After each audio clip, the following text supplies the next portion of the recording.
চিংড়ি মাছ দিয়ে চিচিঙ্গের চচ্চড়ি কার কার পছন্দের বলুন দেখি। রেগুলার রান্নার জন্য চিচিঙ্গে তো আমরা বিভিন্নভাবে রান্না করি, তেমনই একটি রান্নার রেসিপি আজকে শেয়ার করব। সর্ষের তেলে দিয়েছি কুচনো পেঁয়াজটা ভালোভাবে ভেজে নুন হলুদে মাখানো চিংড়ি মাছটা দিয়ে আর একটু পাঁচ ফোড়ন দিয়ে ভালোভাবে ভেজে নেব। তারপর চিচিঙ্গে আর আলুটা যেটা লম্বা লম্বা করে কেটে রেখেছিলাম ওটা দিয়ে কিছুক্ষণ নাড়াচাড়া করব। তারপরে দেব পরিমাণ মতো নুন, 1 চামচ হলুদ গুঁড়ো, 1 চামচ লঙ্কার গুঁড়ো। এবার সবটাকে ভালোভাবে মিশিয়ে ঢাকনা দিয়ে ততক্ষণ অবধি রান্না করব যতক্ষণ না সমস্ত সবজিটা মজে যায়।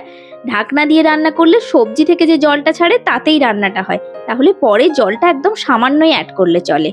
অল্প একটু জল দিয়ে আরো কিছুক্ষণ ঢাকনা দিয়ে রেখে সবজিটা পুরো সেদ্ধ করে ফেলেছি।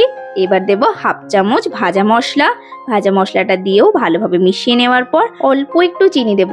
অবশ্যই চিচিঙ্গে বিশেষে কিন্তু চিনিটা ব্যবহার করবেন। চিচিঙ্গা জাতের উপর আর জায়গায় কোন জায়গায় হয়েছে তার উপরে কিন্তু টেস্টটা ডিপেন্ড করে, কারণ দেখেছি অনেক চিচিঙ্গা বেশ মিষ্টি হয়, সেখানে কিন্তু চিনি দেওয়ার কোনো প্রয়োজন নেই। এবার একদম ঝরঝরে করে নামিয়ে ফেললেই একদমই রেডি চিংড়ি মাছ দিয়ে চিচিঙ্গে চচ্চড়ি।